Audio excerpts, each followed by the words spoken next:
नमस्कार दोस्तों, मैं विशाल ठाकरे क्राइम की कहानी 24 पर आपका स्वागत करता हूं और उम्मीद करता हूं कि आप सब लोग भी स्वस्थ होंगे, सुरक्षित होंगे। दोस्तों, अगर आप अपने इस परिवार में नए हैं या पहली बार वीडियो देख रहे हैं तो सबसे पहले मैं यही कहना चाहूंगा कि कृपया चैनल को सब्सक्राइब कर लें और बेल आइकन जरूर प्रेस करें आगे के वीडियो की नोटिफिकेशन के लिए। साथ ही साथ कहानी में लास्ट तक बने रहे और कहानी के बारे में आपकी जो भी राय है वो कमेंट करके जरूर बताएं, क्योंकि आपके कमेंट्स मेरे लिए बहुत मायने रखते हैं और मुझे आपके सहयोग की भी बहुत जरूरत है। साथ ही हम अब चैनल पर एक नया कंटेंट शुरू कर रहे हैं जिसमें आपके जो भी कमेंट होंगे उनके जवाब वीडियो के माध्यम से मैं जरूर दूंगा, तो कृपया आप कमेंट करना ना भूलें। तो दोस्तों चलिए और शुरू करते हैं आज की कहानी। सालों साल से एक कहावत चली आ रही है कि मुंबई एक ऐसा शहर है जो कभी नहीं सोता। ये हकीकत भी है क्योंकि मुंबई के लाखों लोग रात रात भर जागते हैं। इनमें हजारों लोग फिल्म और टीवी इंडस्ट्री से जुड़े भी होते हैं जिनकी रात रात भर शूटिंग चलती है। मुंबई में बड़े लोगों की पार्टियां भी रात में ही होती हैं। रात में सैर सपाटे पर निकलने वालों की भी कोई कमी नहीं है। मुंबई जैसी भले ही ना हो, पर रातों को जागने और पार्टियां करने वालों की कमी दिल्ली में भी नहीं है। गुड़गांव में रात भर खुलने वाले रेस्तरां, पबों, मॉल और होटलों की कमी नहीं है, जिनकी वजह से दिल्ली के पार्टी कल्चर को काफी बढ़ावा मिला है। तमाम लोग ऐसे भी हैं जो रहते दिल्ली में हैं और दोस्तों, परिवार या गर्लफ्रेंड के साथ खाना खाने हरियाणा क्षेत्र में जाते हैं। इसी के चलते दिल्ली की सीमा से लगे कुछ ढाबे और मोटल इतने मशहूर हो गए हैं कि रात में वहां बैठने की जगह नहीं मिलती है। उपर्युक्त बातों का इस कहानी से कोई लेना देना नहीं है, ये सिर्फ प्रसंगवश कही गई हैं। क्योंकि इस कहानी के पात्र पंकज मेहरा और प्रिया मेहरा भी रात में ही घूमने निकले थे। पंकज मेहरा और प्रिया मेहरा रोहिणी सेक्टर 15 के सी ब्लॉक में रहते थे। मंगलवार 24 अक्टूबर की रात को पंकज और प्रिया अपने 3 साल के बेटे नाइस को साथ लेकर अपनी मारुति रिट्ज कार से घूमने निकले थे। दोनों का इरादा गुरुद्वारा बंगला साहिब जाने का था। पंकज और प्रियंका के लिए यह कोई नई बात नहीं थी। दोनों कभी गुरुद्वारा बंगला साहिब तो कभी गुरुद्वारा नानक प्याव जाते रहते थे। इसकी एक वजह यह भी थी कि पंकज का बिजनेस था और उसका पूरा दिन व्यस्तता में बीतता था। 24 अक्टूबर की रात करीब 10 बजे पंकज और प्रिया तैयार होकर अपनी कार से निकले। उनके साथ उनका बेटा नाइस भी था। मुखर्जी नगर की हडसन रोड पर पंकज के भाई का रेस्टोरेंट था। पहले पति पत्नी वहीं गए, वहीं पर खाना भी खाया। तब तक आधी रात हो चुकी थी। रेस्टोरेंट में काफी वक्त गुजारने के बाद दोनों गुरुद्वारा बंगला साहिब के लिए निकले। बड़े गुरुद्वारों की खास बात यह होती है कि वहां गुरु ग्रंथ साहिब का पाठ कभी नहीं रुकता है। द्वार बंद होने का तो सवाल ही पैदा नहीं होता है। पाठ में शामिल होने वाले भी रात हो या दिन कभी भी गुरुद्वारे जा सकते हैं। बंगला साहिब पहुंचकर पंकज ने पार्किंग में कार खड़ी किया और पति पत्नी अंदर जाकर पाठ में बैठ गए। नाइस तब तक सो चुका था। काफी देर वहां रुकने के बाद पंकज ने प्रिया से कहा, भूख लगाई है, चलो बाहर चलकर कुछ खाते हैं। प्रिया बेटे को गोद में उठाकर खड़ी हो गई। दोनों गुरुद्वारे से बाहर आ गए। रात के 3 बजे बाहर कुछ मिलने का सवाल ही नहीं था। सड़कें सुनसान पड़ी थीं। पंकज ने प्रस्ताव रखा, चलो घर चलते हैं, रास्ते में कहीं कुछ मिला तो खा लेंगे। प्रिया बेटे को लेकर आगे की सीट पर बैठ गई। पंकज ने ड्राइविंग सीट संभाली। कार सुनसान पड़ी सड़क पर दौड़ने लगी। रिंग रोड से होते हुए जब पंकज की कार रोहिणी जेल जाने वाली रोड पर पहुंची तो वहां से उसने बादली रेड लाइट से यू टर्न ले लिया। उस जगह से रोहिणी सेक्टर -15 के सी ब्लॉक स्थित उनका फ्लैट 5-7 मिनट की ड्राइविंग दूरी पर था। पंकज और प्रिया घर पहुंच पाते इससे पहले ही एक हृदय विदारक घटना घट गई। पुलिस कंट्रोल रूम से 4:20 पर थाना शालीमार बाग को सूचना मिली कि कार रोककर एक महिला को गोली मार दी गई है और उसका पति घायल महिला को रोहिणी स्थित सरोज अस्पताल ले गया है। सूचना मिलते ही पुलिस सरोज अस्पताल जा पहुंची। वहां डॉक्टरों ने बताया कि प्रिया की मौत अस्पताल पहुंचने से पहले ही हो चुकी थी। मृतका प्रिया का पति पंकज मेहरा वहीं पर मौजूद था। वह 3 साल के बेटे नाइस को गोद में थामे खड़ा था, जो बुरी तरह सहमा हुआ था। जिस कार में प्रिया को गोली मारी गई थी वह भी वहीं खड़ी थी। कार की आगे की सीट पर और उसके नीचे खून ही खून फैला था। दोनों ओर के आगे वाले शीशे भी टूटे थे। पुलिस ने प्रिया की डेड बॉडी का मुआयना किया। प्रिया के गले और चेहरे पर 2 गोली लगी थी। प्राथमिक लिखा पढ़ी के बाद पुलिस ने लाश पोस्टमार्टम के लिए भिजवा दिया। पंकज ने काफी पहले फोन करके इस घटना के बारे में प्रिया के मायके वालों और अपने घर वालों को बता दिया था। वे लोग भी अस्पताल आ गए थे। पुलिस ने पंकज से प्राथमिक पूछताछ किया तो उसने बताया, जब मैंने बादली रेड लाइट से यू टर्न लिया तभी हरियाणा के नंबर वाली सफेद स्विफ्ट कार नजर आई थी। उसने तेज गति से ओवरटेक किया और मेरी कार को जबरन रुकवा लिया। उस कार में से आगे की ओर से एक युवक निकल कर आया जो मुंह पर रूमाल बांधे हुए था। उसने पहले मुझे बाहर खींचकर मेरी पिटाई किया। प्रिया कार के अंदर मेरी बगल में बैठी थी, नाइस उसकी गोद में सोया था। पंकज ने आगे बताया, प्रिया ने हमलावर का विरोध किया। तभी स्विफ्ट कार से एक और युवक निकल कर आया। उसने भी मुंह पर रूमाल बांध रखा था। मार पिटाई के दौरान हाथापाई हुई तो हमलावरों में से एक ने मेरे सिर पर पिस्तौल की बट मारी और दूसरे ने चेहरे पर मुक्का मार दिया। इसी बीच हमलावरों ने गोली चला दिया जो प्रिया के गले में लगी। बेटा रोते हुए चिल्ला रहा था। तभी हमलावरों ने एक गोली और चलाई। पिस्तौल वाला तीसरी गोली चलाता, तभी मैंने पिस्तौल का अगला हिस्सा मुट्ठी में दबोच लिया। छीना झपटी में हमलावरों ने एक गोली और चलाई लेकिन चल ना सकी। दूसरे हमलावर ने तब तक दोनों ओर के शीशे तोड़ डाले थे। पंकज के अनुसार उसने लहूलुहान पत्नी की हालत देखी तो स्पीड से गाड़ी दौड़ा दिया और उसी वक्त 100 नंबर पर फोन करके कंट्रोल रूम को सूचना दिया। लेकिन अस्पताल में डॉक्टरों ने प्रिया को मृत घोषित कर दिया। शालीमार बाग थाने की पुलिस ने पंकज से कई बार पूछताछ किया। इस पूछताछ में पंकज ने बताया कि उसने सोनीपत के एक युवक से 5 लाख रुपए उधार ले रखे थे जिनका वह मोटा ब्याज वसूलता था। अब उसने ये रकम बढ़ाकर 40 लाख रुपए कर दी थी, लेकिन इतनी बड़ी रकम वह नहीं दे सकता था। इसी वजह से उसे बार बार धमकियां मिल रही थी। पंकज ने उसी युवक पर हत्या करवाए जाने का संदेह जाहिर किया। अपने बयान में पंकज ने 6 संदिग्ध लोगों के नाम लिए थे। मोनू, पवन, संजय, मंजीत और 2 अन्य लोग थे। पुलिस ने सीधे सीधे हत्या का केस दर्ज किया क्योंकि इस घटना में लूटपाट जैसा कुछ नहीं था। हत्या के इस मामले में कई झोल नजर आ रहे थे, फिर भी पुलिस ने उन लोगों को पकड़ने के लिए दबिश दिया पंकज ने जिनके नाम लिए थे, लेकिन उनमें से किसी को गिरफ्तार नहीं किया गया। इसके कई कारण थे, जिनमें सबसे बड़ा कारण तो यही था कि पुलिस को पंकज की बातों पर यकीन नहीं हो रहा था। इसकी एक वजह तो ये थी कि पंकज जिस जगह पर वारदात होने की बात कह रहा था वहां कोई भी ऐसा सबूत नहीं मिला था जिसे हत्या की वारदात से जोड़ा जा सकता। दूसरे कार की जिस आगे वाली सीट पर प्रिया को गोली लगी थी उसके नीचे कारतूस के 2 खोखे पड़े मिले थे। पंकज चूंकि दूसरी ओर से गोली चलने की बात कह रहा था, इसलिए उस स्थिति में खोखे प्रिया की सीट के नीचे नहीं बल्कि पंकज की सीट यानी ड्राइविंग सीट के नीचे होने चाहिए थे। यहीं से संदेह पैदा होना शुरू हुआ। शक के अंकुर फूटे तो पुलिस ने पंकज से फिर पूछताछ किया, लेकिन वह अपनी बात पर अड़ा रहा। आगे बढ़ने से पहले पंकज मेहरा और प्रिया मेहरा की थोड़ी बैकग्राउंड जान ले तो बेहतर होगा। पंकज और प्रिया दोनों के परिवार ही बिजनेस में थे। पंकज का परिवार शालीमार बाग में रहता था। उसके पिता CL मेहरा और भाई अनिल मेहरा का चांदनी चौक में गारमेंट का बिजनेस था, जबकि रोहिणी सेक्टर -15 में रहने वाले प्रिया के पिता अशोक मघानी और भाई कार्तिक मघानी का आजादपुर मंडी में बड़ा कारोबार था। रोहिणी आने से पहले मघानी परिवार भी शालीमार बाग में ही रहता था। पंकज और प्रिया शालीमार बाग के एक ही स्कूल में पढ़ते थे। वहीं दोनों की मुलाकात हुई जो पहले दोस्ती में बदली फिर प्यार में। प्यार हुआ तो दोनों ने शादी करने का फैसला कर लिया, साथ ही इस बारे में अपने अपने परिवारों को भी बता दिया।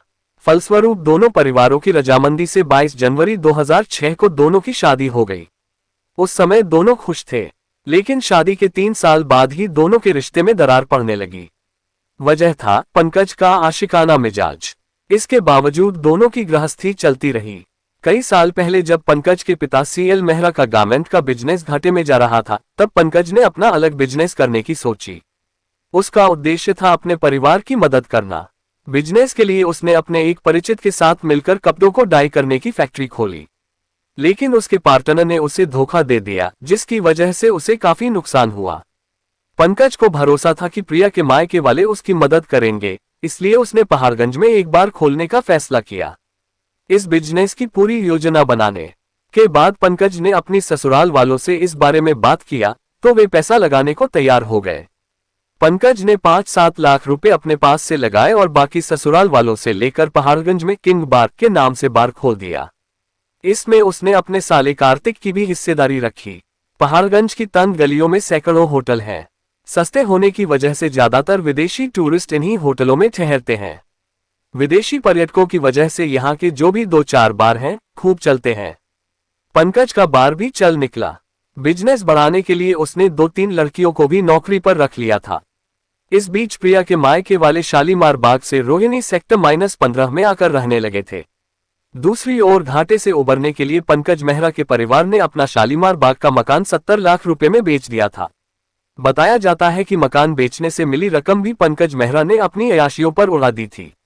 बताते हैं कि उसने दोगुनी करने के चक्कर में ये रकम सट्टे में उड़ाई थी। घर वाले उससे पैसे मांगते थे तो वह ये कहकर उन्हें चुप करा देता था कि रकम बिजनेस में लगाई है, जल्द ही दोगुनी होकर लौटेगी। इस बीच करीब 3 साल पहले प्रिया मां बन गई थी। बेटा हुआ था जिसका नाम नाइस रखा गया। बहरहाल आइए लौटकर फिर क्राइम सीन पर आते हैं। ये तो हम बता ही चुके हैं कि प्राथमिक जांच में पंकज मेहरा संदेह के दायरे में आ चुका था। दूसरी ओर प्रिया के घर वालों की बातें भी पंकज को संदेह के दायरे में ला रही थी। इस बीच पुलिस को तथाकथित घटनास्थल के पास वाले पेट्रोल पंप पर एक सीसीटीवी कैमरा मिल गया। पुलिस ने उस कैमरे की फुटेज देखी तो सारी हकीकत सामने आ गई। उस फुटेज में वहां पर रात के 4 बजे से 4:30 बजे तक पंकज की कार के अलावा कोई कार नजर नहीं आई थी। इसका मतलब था कि पंकज सरासर झूठ बोल रहा था। पोस्टमार्टम के बाद प्रिया का शव उसके घर वालों को सौंप दिया गया था। वे लोग जब उसका अंतिम संस्कार करने शमशान पहुंचे तो पंकज मेहरा भी साथ था। चिता को मुखाग्नि भी उसी ने दी थी। पुलिस ने उसे वहीं गिरफ्तार कर लिया और सीधे थाना शालीमार बाग ले आई थी। थाने में उससे कई दौर में पूछताछ की गई। आखिरकार उसने मान ही लिया कि अपनी पत्नी प्रिया का कत्ल उसी ने किया था। ऐसा करके वह एक तीर से 2 शिकार करना चाहता था। यानी एक तरफ तो वह प्रियंका से पीछा छुड़ाना चाहता था और दूसरी ओर उसके कत्ल में वह उन लोगों को फंसाना चाहता था जिन्होंने उसे कर्ज दे रखा था। जब जांच शुरू हुई तो पंकज के कुकर्मों की एक एक परत खुलती चली गई। इसमें उसका मोबाइल और लैपटॉप भी सहायक बने। पता चला कि पंकज मेहरा एक बड़ा सट्टेबाज बुकी था। दरअसल सट्टेबाज भी 2 तरह के होते हैं, एक सट्टा लगाने वाले और दूसरे लगवाने वाले। सट्टा लगवाने वाले को बुकी कहते हैं। पंकज तभी सट्टेबाजों के चक्कर में फंस गया था जब वह चांदनी चौक में पिता के साथ गारमेंट का कारोबार करता था। जांच में पता चला कि प्रिया और पंकज ने घटना से कुछ महीने पहले ही रोहिणी सेक्टर -15 के सी ब्लॉक में किराए के मकान में शिफ्ट किया था। इसके पहले ये दोनों पंकज के परिवार के साथ शालीमार बाग में रहते थे। रोहिणी शिफ्ट होने की एक वजह ये थी कि प्रिया के मायके वाले भी इसी ब्लॉक में रहते थे। पंकज से संबंधों में खटास के चलते बात बढ़ने पर वह कभी भी पास में स्थित अपने मायके चली जाती थी। प्रिया का रोहिणी आने का ये कारण था तो पंकज के अपने अलग कारण थे। दरअसल सोनीपत के कुछ सट्टेबाजों की बुकिंग रोहिणी तक चलती थी। इन बुकीज से पंकज के काफी अच्छे संबंध थे। उनका पंकज पर काफी पैसा भी उधार था। पंकज चूंकि खुद बुकी था इसलिए चाहता था कि किसी तरह रोहिणी की बुकिंग उसके कब्जे में आ जाए। बहरहाल हकीकत यही थी कि वह सट्टेबाजों की मोटी रकम का कर्जदार था। उस पर यह कर्ज तब से चला आ रहा था जब 18 जून 2017 को भारत पाकिस्तान मैच हुआ था। इस मैच पर पंकज ने मोटी रकम लगाई थी और हार गया था। जिन लोगों का पैसा था वे उसे धमकाते रहते थे। एक तरफ ये सब चल रहा था, दूसरी ओर पंकज मेहरा की रंगीन मिजाजी भी कम नहीं थी। बताया जाता है कि उसके बार में 2 लड़कियां काम करती थीं, एक दिल्ली की और दूसरी इलाहाबाद की थी। पंकज ने इन दोनों ही लड़कियों को अपने प्रेमजाल में फंसा रखा था। इतना ही नहीं बल्कि उसके रेशमा नाम की एक 23 वर्षीय युवती से भी प्रेम संबंध थे। रेशमा को उसने न केवल लाखों रुपए के गिफ्ट दिए थे बल्कि उसे किराए का एक मकान भी लेकर दे रखा था। उसका पूरा खर्चा पंकज ही उठाता था। पुलिस के अनुसार पंकज प्रिया को अपने रास्ते से हटाकर रेशमा से शादी करना चाहता था। रेशमा से संबंधों के चलते पंकज कई बार रात भर घर नहीं आता था। प्रिया उसे बार बार फोन करती रहती थी लेकिन वह बहाने बनाकर उसे बेवकूफ बनाता रहता था। हालांकि प्रिया इस बात को जानती थी।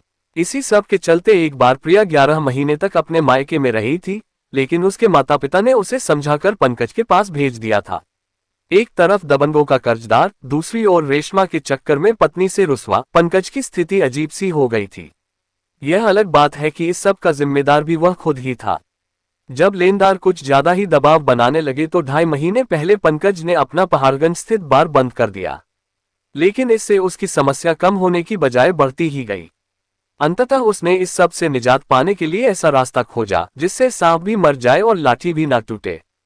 इसके लिए उसने घटना से 1 माह पहले जो योजना बनाई वह प्रिया को मौत के घाट उतारकर अपने लेनदारों को फंसाने की थी।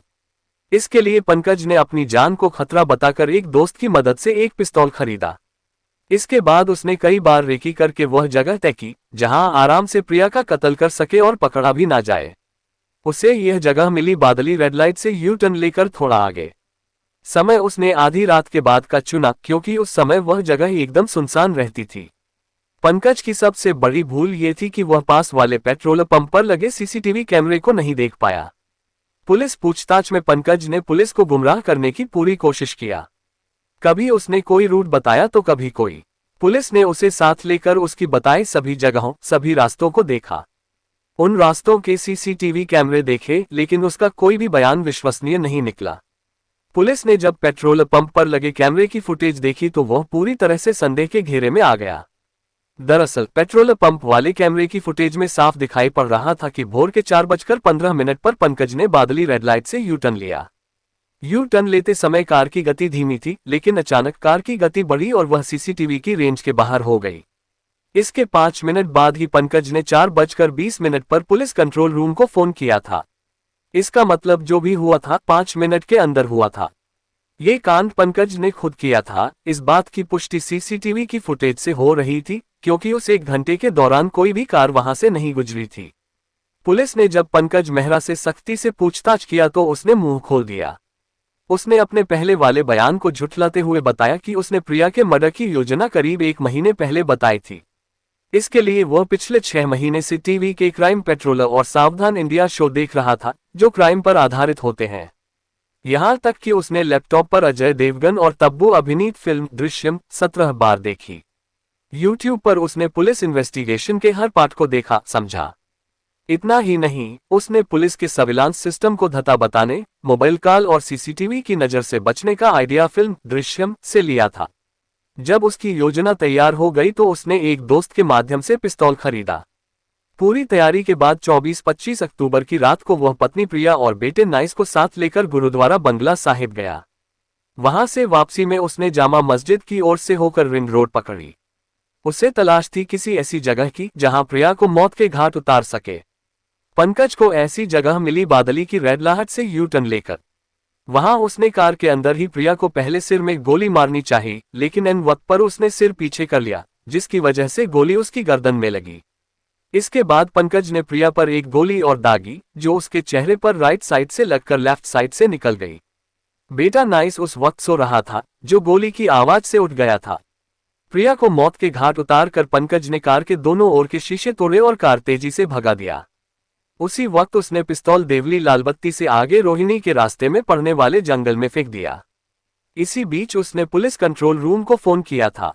पुलिस ने अदालत से पंकज का 3 दिन का पुलिस कस्टडी रिमांड लेकर क्राइम सीन को भी रिक्रिएट किया और उसकी फेंकी पिस्तौल भी खोजी, लेकिन कई दौर की खोजबीन के बाद भी पिस्तौल नहीं मिली।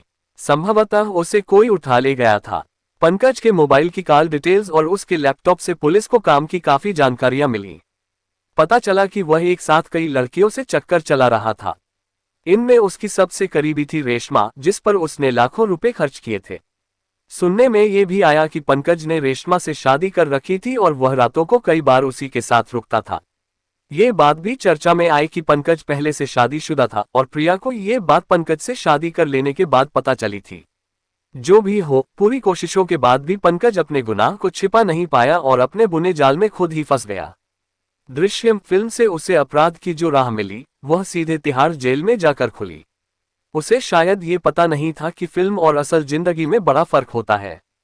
अब जब वह जेल से बाहर निकलेगा तो उसका वही बेटा बड़ा होकर उसके मुंह पर थूकेगा, जिसने अपनी आंखों से अपनी मां को मौत के मुंह में जाते देखा था। उसकी आंखों के सामने एक तरफ ममतामयी मां थी तो दूसरी तरफ जल्लाद बाप था। छोटा बच्चा आज भले ही कुछ ना